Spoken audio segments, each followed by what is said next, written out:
எதுக்குப்பா ஆபிரகாம் கொண்டு வரப்பட்ட கானானுக்கு? எதுக்கு உன்னை நான் ஆரான்ல இருந்து இங்க கொண்டு வந்தேன்?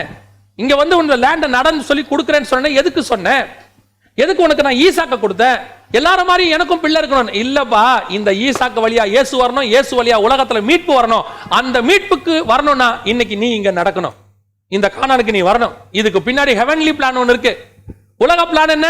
ஆபிரகாம் செல்வ சீமானாக இருந்தால் அவன் அங்கே இதை புரிஞ்சுக்கிட்ட ஆபிரகாம் தான் சொல்றாரு, இது இல்ல, இதை காட்டிலும் மேன்மையான ஒண்ணு எனக்கு இருக்கு.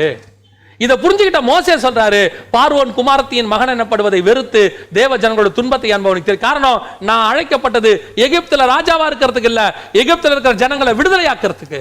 ஏன்னா அங்க கொண்டு போனாதான் அவங்க படுகிற பாடுகளை நான் பார்க்க முடியும். அப்பதான் அவங்க மேல எனக்கு பாரம் வரும். ஒரு இடத்துக்கு என்ன ஆண்டவர் கொண்டு வந்திருக்கிறார்னா நான் அனுபவிக்கிறதுக்காக கொண்டு வரப்படல. கர்த்தர் அங்க வைத்து எனக்கு ஏதோ ஒரு அனுபவத்தை கொடுக்க விரும்புகிறார். இதை வைத்து கர்த்தர் நம்மை உருவாக்க போகிறார். இந்த எண்ணம் உங்களுக்கு வந்துருச்சுன்னு வச்சுக்கோங்களேன், ஏதோ ஒரு பர்பஸாக தான் பரலோகம் என்ன அனுப்பி இருக்கு, அந்த பர்பஸை நான் நிறைவேற்றி முடிச்சுட்டு நான் பரலோகத்துக்கு போயிடுவேன் அப்படிங்கிற ஒரு தாட் உங்களுக்கு வந்துருச்சுனாலே உலகத்தின் மேல உங்களுக்கு எந்த ஆசையுமே வராது.